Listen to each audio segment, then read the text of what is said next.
విశాఖలో Google data centre పై YCP చేస్తున్న ఆరోపణలకు కూటమి నేతలు కౌంటర్ ఇచ్చారు. గూగుల్ డేటా సెంటర్ విశాఖకు రావడంతో వైసీపీ ఓర్వలేకపోతుందని ఏపీ బీజేపీ చీఫ్ మాధవ్ అన్నారు. ఈ డేటా సెంటర్లో భారీగా ఉద్యోగాలు వస్తాయని మంత్రి అచ్చెన్నాయుడు తెలిపారు. దేశం ప్రపంచం మెచ్చుకుంటుంది. ఈ దేశంలో ప్రపంచంలో ఉన్న ప్రతి ఒక్కరూ ఆంధ్రప్రదేశ్లో ఇటువంటి పెట్టుబడి రావడం ఇది ఒక చారిత్రాత్మకమైనటువంటి కార్యక్రమం.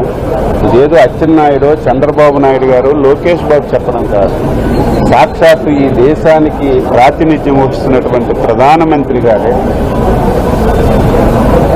విశాఖపట్నానికి ఈ డేటా సెంటర్ రావటం వల్ల విశాఖపట్నం రూపురేఖలు మారిపోతాయని చెప్పి ప్రధానమంత్రి చెప్పారు. అన్ని కంపెనీస్ కలిసి పార్ట్నర్షిప్తోనే రాబోతున్నాయి. కేవలం ఒక కంపెనీ కాదు, ఈకో సిస్టమ్ అంటారు, దేనికి సంబంధించిన మిగతా కంపెనీస్ కూడా రాబోతున్నాయి. ఆ విధంగా ఏవైతే ముందు ప్లాన్ చేశారో దానికి సంబంధించిన మనకి ఓపెన్ సీ సబ్సీ కేబుల్ రావాలి, డేటా సెంటర్ రావాలంటే సబ్సీ కేబుల్ తయారైపోయింది. సో ఆ విధంగా మన సిఫీ కూడా మనం ఓపెన్ చేశారు. సో అన్నీ ఒకటి దాని తర్వాత ఒకటి వస్తాయి. టైం కొంత లేట్ అయినా గత ప్రభుత్వం ఆ విధంగా నిర్ణయాలు తీసుకోకపోవటం కారణంగా జరిగింది. కనుక ఇవాళ ఒక ప్రోగ్రెసివ్ డైనమిక్ గవర్నమెంట్ ఆంధ్రప్రదేశ్లో ఉంది. కనుక ఇవన్నీ కూడా there come in place and definitely will see booming jobs, booming opportunities. So definitely the environment and ecosystem of IT కి సంబంధించింది టోటల్గా మారిపోతుందని చెప్పడానికి మాత్రం సందేహం లేదు.